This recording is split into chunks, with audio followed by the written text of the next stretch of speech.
Луки, и Epic Games без скуки, и Epic Games без скуки опять.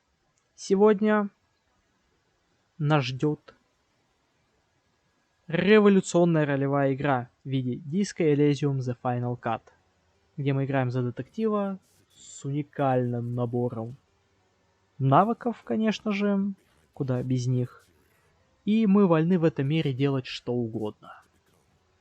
От убийства и насилия до раскрытия преступления. Ну, в принципе, мы же детектив как-никак.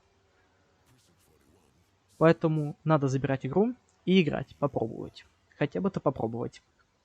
И понять, классная она или нет. И я все еще надеюсь, что эта игра относится к небольшим отсылкам, как и Blood West, что нас в конце ждет RDR 2. А на сегодня я с вами прощаюсь. До завтрашнего дня. Всем пока.